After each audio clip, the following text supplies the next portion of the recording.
श्री स्वामी समर्थ भक्ती कशी करावी? स्वामी भक्ती. श्री स्वामी समर्थांची भक्ती ही फक्त पूजा नाही, ती जीवन जगण्याची पद्धत आहे.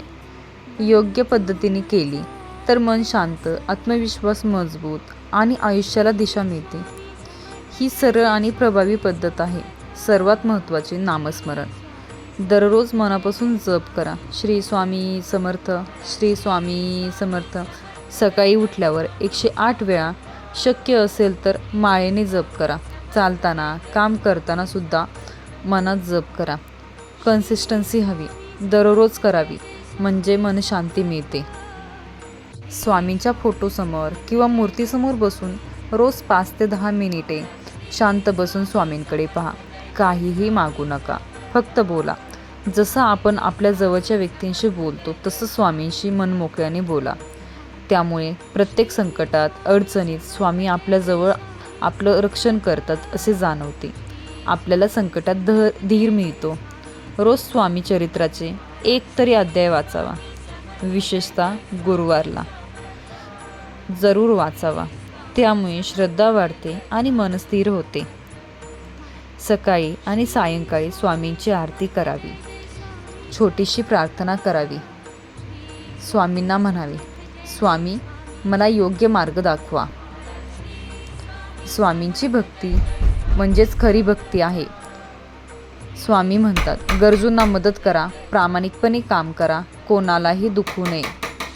स्वामी भक्ती म्हणजे चांगला माणूस बनणे होय. स्वामींना खोटं बोलणं, वाईट विचार, निंदा करणं आवडत नाही. ह्या गोष्टी स्वामी भक्ती कमकुवत करतात. फक्त व्हिडिओ पाहून किंवा मंत्र ऐकून भक्ती होत नाही. तुमची रोजची सवय तुमची भक्ती ठरवते. स्वामींचा आशीर्वाद म्हणजे फक्त शब्द नाही, तो विश्वास, संरक्षण आणि मार्गदर्शन आहे. स्वामींच्या कृपेने मनात धैर्य येते, अडचणींमध्ये मार्ग सापडतो. स्वामी म्हणतात, भिवू नकोस, मी तुझ्या पाठीशी आहे.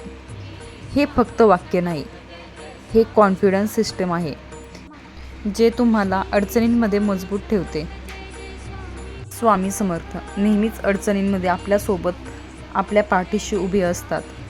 कितीही मोठे संकट असू द्या, स्वामी ते तारतातच. स्वामी अशी शक्ती आहे की जी अशक्य ही गोष्ट शक्य करतात. जो विचार आपण करत नाही ते स्वामी आपल्या पदरी आणून टाकतात. स्वामी सदैव आपला विचार करतात. जे आपल्यासाठी योग्य आहे तेच स्वामी आपल्याला देतात. त्यामुळे स्वामींवर अविश्वास ठेवू नका आणि म्हणा, श्री स्वामी समर्थ. आधार हो तुम्ही स्वामी, श्वासात तुमचा निवास, उपकार तुमचे स्वामी, बनू तुमचाच दास.